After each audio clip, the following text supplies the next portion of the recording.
All right, so you've sent over like a mountain of info on this Farbyte Wow. hosting. Articles, reviews, specs, the whole 9 yards. Seems like you're really trying to figure out if they're legit or just, all hype. What was it that first caught your eye about them? It sounds like you were blown away by the sheer number of positive customer reviews. People are going on and on about how great Farbyte is, and that's not something you see every day, especially in the hosting world. You're telling me. Honestly, that's what made me want to do this whole deep dive in the first place. Right. Hundreds of reviews, and not just like a star rating. People are writing paragraphs, full-on essays about their experiences. But here's the kicker, and this is what I find really interesting. Farbyte is completely independent. They own all their own infrastructure. No AWS, no Google Cloud, none of the big guys. It's like they're going out of their way to do things differently. Yeah. That's a pretty bold move, I'll give them that. Especially for a smaller company. Most would just, build on top of what the giants have already created, but Farbyte seems to think they can do it better themselves. Makes you wonder what they're aiming for. It's kind of like, those classic underdog stories, David and Goliath. The little engine that could. Okay, but even David had a killer slingshot. Right. What's Farbyte's secret weapon? Their About Us page mentions a founder, a guy named Mark, who got fed up with all the limitations of the big hosting companies. Sounds like the start of a classic entrepreneur origin story to me. And his background is really crucial here. We're not talking about some, tech bro who just discovered servers last week. This is a guy who spent over 20 years designing those super high availability IT systems for, the UK government, banks, places where the website going down is not an option. Wow, so he's taking that, enterprise level experience and offering it directly to everyday customers, potentially at a fraction of the cost. But the question is, can he actually deliver? That's the million-dollar question, isn't it? And to get to the bottom of it, I think we need to unpack exactly what Farbyte is promising. They've got these 4 core principles: security, performance, reliability, and affordability. All pretty standard buzzwords, I'll admit, but it's the details that I find interesting. They're not afraid to get into the nitty-gritty. Yeah, and they really don't hold back. They've got 24/7 on-site security personnel, an 80 gigabit backbone, redundant power and cooling systems, something called N+1 architecture, which honestly sounds like something out of Star Trek. It's like they thought of every possible thing that could go wrong and then added a backup for the backup. And it's not just about, checking boxes either. If these technical specs are legit, we're talking about real tangible benefits for websites hosted with them. Way better uptime, faster loading speeds, and potentially a more secure environment overall. Okay, but anyone can slap a bunch of impressive sounding jargon on a website, right? How does all of this actually translate to the real world? That's where I think those glowing customer reviews we talked about become super important. Couldn't agree more. Let's see if Farbyte lives up to the hype. So about these customer reviews, are we talking like hardcore techies here?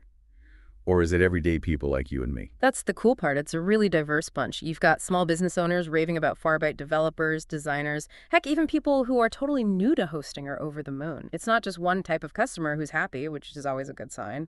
Okay, so what are they actually saying? What's got everyone so thrilled? Speed and reliability come up again and again. There's this one testimonial from a managing director, Phil Anley, and he says his site speed more than doubled after making the switch to Farbyte. Wow. Yeah, and think about it, double the speed, that's not just some techie thing. It's a better experience for his customers, could mean better search engine rankings, the whole 9 yards. And then there's Dave from that property company we talked about. He's seeing a huge boost in reliability, too. Okay, so we're talking tangible results, not just, oh yeah, it's fine, whatever. But what about when things actually go wrong? It's like the hosting equivalent of calling the plumber at 2 a.m. You need someone to pick up the phone, Exactly. And that seems to be another one of Farbyte's strong suits. There's a comment from this guy, Mark Hammond, who was worried about being upsold on services he didn't need, which, let's be honest, is a valid concern with any tech company, but he was blown away by how honest and transparent they were. Seriously, that's almost unheard of. It's like going to a mechanic and they tell you, you know what, you don't actually need that new transmission. Right, and it builds trust, which is huge in this industry. Yeah. And then there's this other guy, Lee Howarth, a developer, who talks about them solving problems before he even knew he had them. That's next level proactive support. Okay, now I'm picturing Mark from Farbyte as, a digital guardian angel swooping in to save websites before disaster strikes. But let's circle back to their infrastructure for a sec. Right. They're based entirely in the UK, right? Yep. Manchester, to be exact. And they're really upfront about that. They own their data centers, they control the network, the whole shebang. And it's not like they're just saying it. They've got that whole page dedicated to their infrastructure, Mm. photos, explanations, even an FAQ. It's crazy. They Yeah. talk about 24/7 on-site security, fire suppression systems. The level of detail is kind of mind-blowing. It's like they're saying, hey, don't just take our word for it, here's the proof. That level of transparency, it's pretty unusual to say the least. Shows they're confident in what they've built, and they want potential customers to see exactly what they're getting. And it all feeds back into their whole thing about offering that enterprise-grade hosting, but at a fraction of the cost. They're really focusing on something called VPS hosting, right? Mhm. Maybe we should explain what that even is for people who aren't, like, total hosting nerds. Definitely. So VPS stands for Virtual Private Server. Imagine like a cake, right? With shared hosting, you're getting a slice, but you're sharing it with a bunch of other people. With a VPS, it's like you get your own smaller cake, more resources, more control, the whole deal. So it's like having your own dedicated server, but without having to, like, buy an actual server farm, which would be insane. Mm-hmm. And Farbyte offers a whole bunch of different VPS options: KVM, OpenVZ, managed, unmanaged. They even have specialized options for things like WordPress and Drupal. It's a lot. Yeah, they're definitely aiming for flexibility, trying to cater to all sorts of different technical needs and budgets. And this is where it gets really wild, the cost savings. They say their VPS solutions are significantly cheaper than the big cloud providers, like 84% to 88% cheaper. Wow, yeah, those are some serious savings. And they offer instant setup, flexible resource allocation, all that good stuff.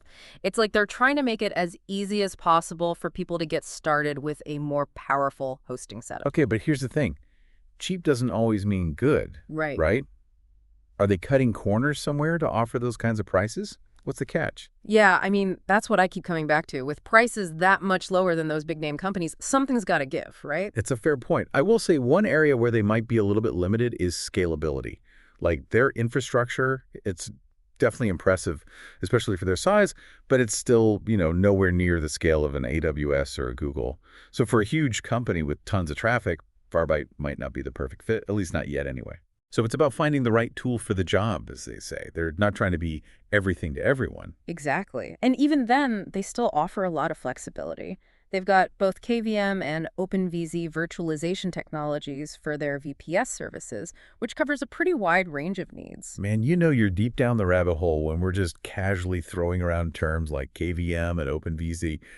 For those of us who haven't spent the last week on hosting forums, what's the difference? And why should I care? You're right, let's not get too technical here. Think of it this way. KVM, which stands for kernel-based virtual machine, it's kind of like having your own little private island in the big sea of servers. So you get better performance and, more importantly, better isolation from everyone else, which is really important for both security and stability. Got it. So if you're working with, like, sensitive data or you absolutely need the best performance possible, KVM is the way to go. What about OpenVZ then? So OpenVZ is more like, I don't know, maybe sharing a really nice apartment building. It's definitely more budget friendly and it's a bit more lightweight in terms of resources.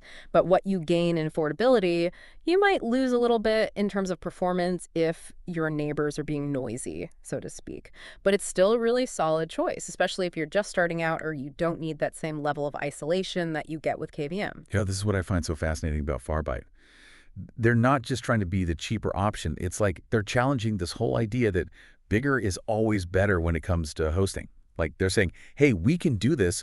We can provide amazing service, be completely transparent, and offer great prices without being a massive corporation. It's like that whole David versus Goliath story, but for websites. And I gotta say, I'm kind of rooting for the little guy here. They build a really solid infrastructure. They've got a ton of happy customers. They're upfront about everything they do, and they're still undercutting the big guys on price. It really does make you wonder, have we just gotten so used to the way these huge tech companies operate that we just accept it? The lack of transparency, the customer service nightmares, the prices that just keep going up.